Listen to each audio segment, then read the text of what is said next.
Something I don't do on purpose every day is I don't watch the news. I don't watch the news for a lot of reasons. I was traveling recently. You walk through the airport, it's hard not to watch the news. Why? Because CNN pays the major airports to run CNN. It's a special version of CNN that never shows anything about airplane crashes.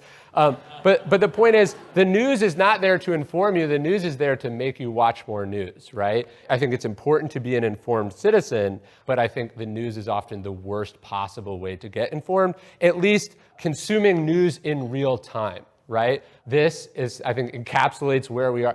I don't know. Why are headlines still taking Trump at his word, right? If only you worked at CNN, Brian Stelter, and had something you could do about it, right?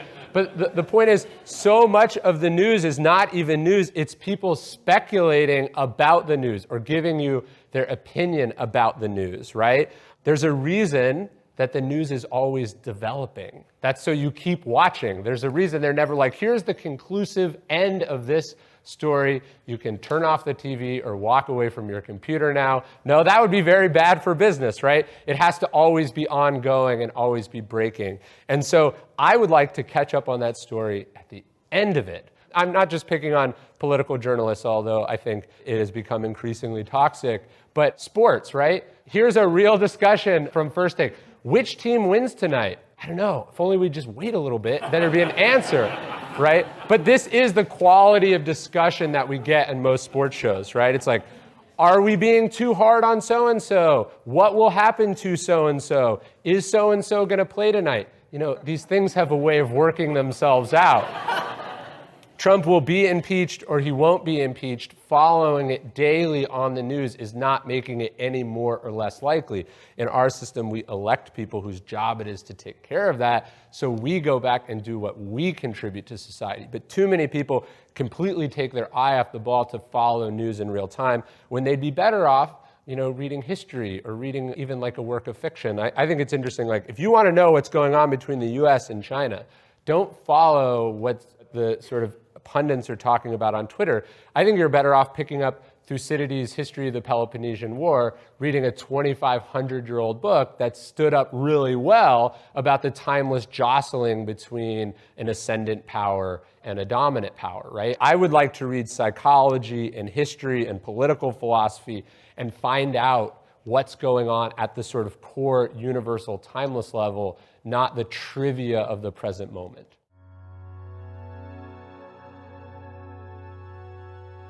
The power of relationships, I think one of the weirdest parts when you study Buddhism is this idea that to seek enlightenment, Buddha walks away from his family. He had a young son and he was married. To me, that doesn't really seem like enlightenment. It seems like the opposite of enlightenment.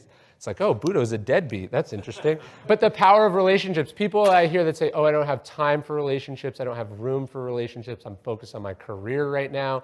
Actually, I think most of the successful people that you admire, that you look up to, had some sort of relationship that was foundational in their life. You think of Angela Merkel and her husband. You think of great writers who had sort of an endlessly supportive wife. The power of relationships to me is a source of stillness because it's someone who knows you very intimately, but has the ability to give you perspective about your own life, your own habits, your own tendencies, someone that you can bounce stuff off to in a very safe way. Churchill said that his greatest accomplishment was convincing his wife Clementine to marry him, and he's probably right because she prevented him from committing career suicide many times. Having someone who's totally in your corner, again, who understands you, who can calm you down. In Churchill's wilderness years, where he's basically exiled from political life, as a sort of a go-getter, a person who hated to be on the sidelines, there were many times where he wanted to rush back in, where he was going to force his way back into politics.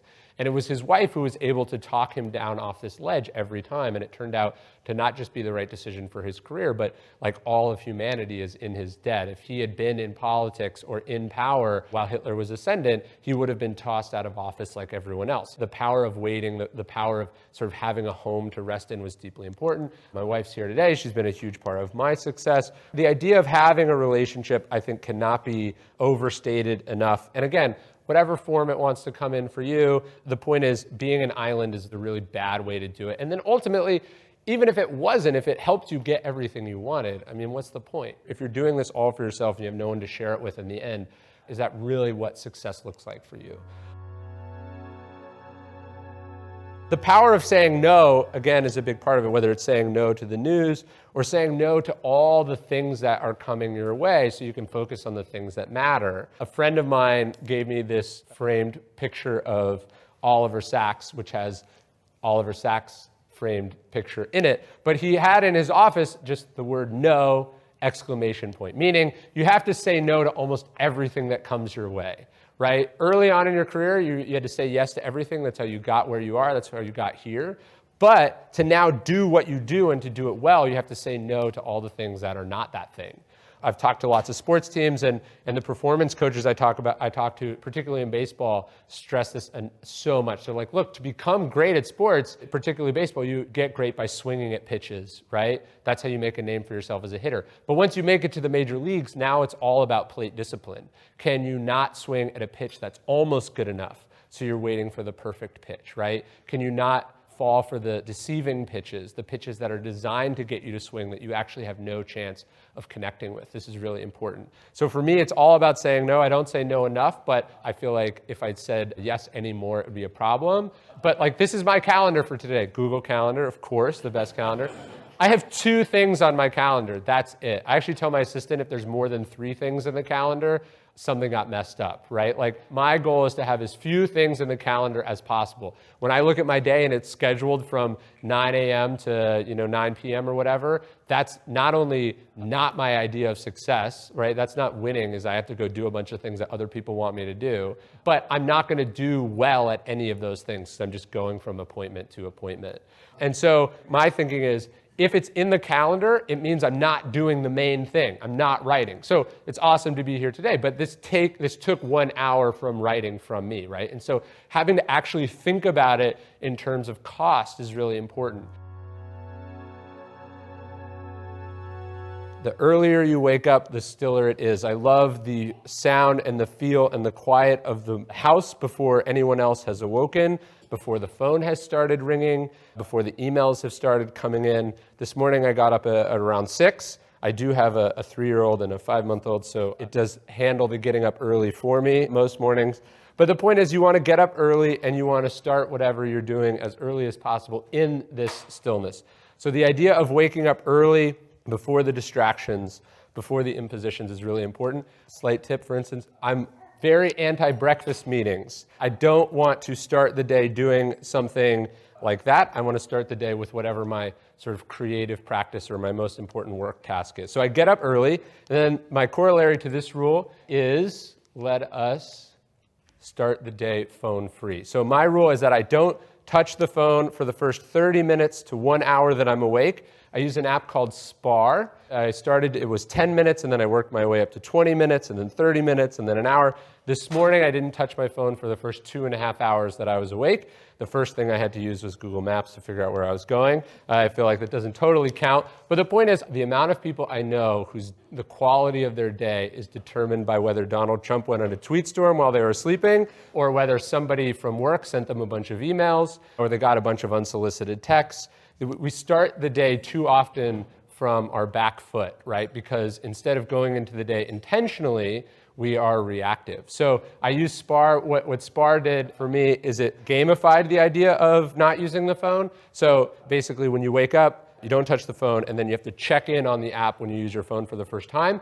And if you check in more than, you've not been up for 30 or 40 minutes or whatever it is, it charges you money. And then so the idea was all the winners of the challenge, you made it all the way through, split the pot at the end. So I found I'm using technology to help beat my technology addiction, but that's fine as long as it gets me where I want to go. But the point is, I don't want to be reactive. I don't want to be responding. If I'm waking up early so I can be in the right place so things can be still and quiet, the worst thing I can do would be to pull up technology that's telling me that that's not a good way to be, right? So I want to start phone free.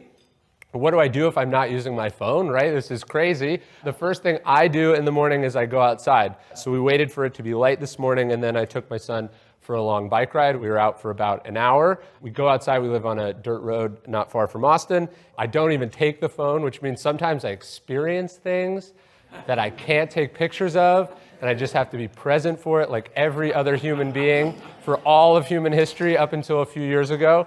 But the point is I want to just actually be, and we talk, sometimes we don't talk, we see things, we watch the sun go up. It's just quiet and still and wonderful, even though paradoxically we are in some form of movement. So I go for this bike ride or I go for this walk, and it's wonderful. And then I return home, and the first thing I do with this energy, again, is not go straight to the phone. I don't want to waste this on email or social media. I want to use this. I want to start putting this energy into something productive. So the first thing I do is sit down with a journal. I have 2 or 3 journals that I use. I use one called the 1 line a day journal, and you write 1 sentence each day for 5 years. So you can see on the page what you've been doing on this exact date for the last 5 years. I've been doing it for like 3.5 years. So I can see where I was on this day in history, the year before that. It's really wonderful. Then I go in, I just write in a random moschine, just things that I'm thinking about, things that I'm working on, things that I'm struggling with, things that I want to get better at.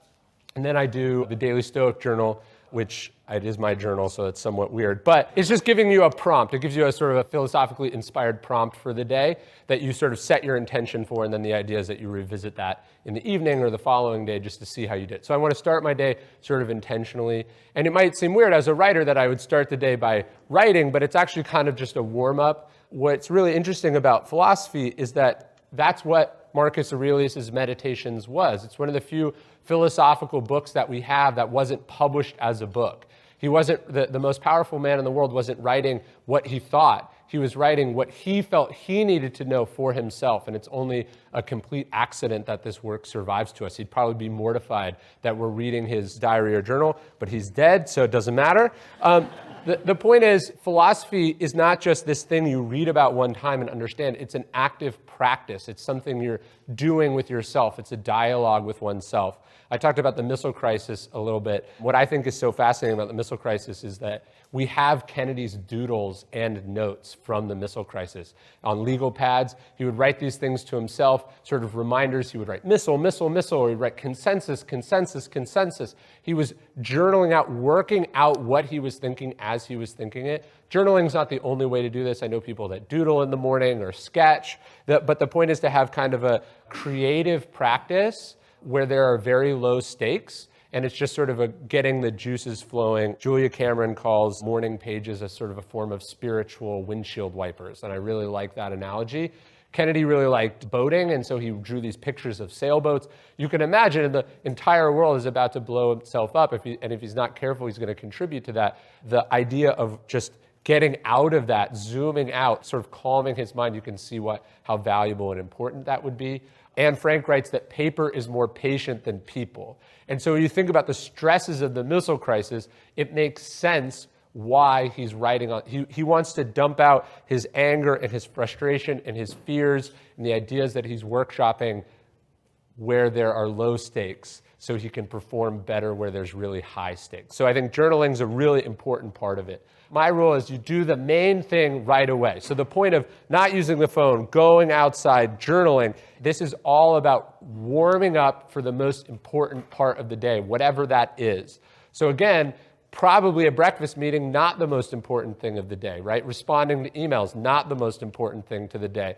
Calling the airline to move your ticket, the sort of painful, frustrating things, going to the bank, these are not the things you want to start the day with. You want to get the most important thing out of the way as soon as possible. So my to-do list, I write them on 4x6 note cards. It's really just a handful of things. So I have 6 things on my to-do list. I think when you find really successful people who do a lot, you find that they're not actually doing a lot, they're just doing a handful of important things. So if I do these 6 things today, that will be a successful thing for me, a successful day for me.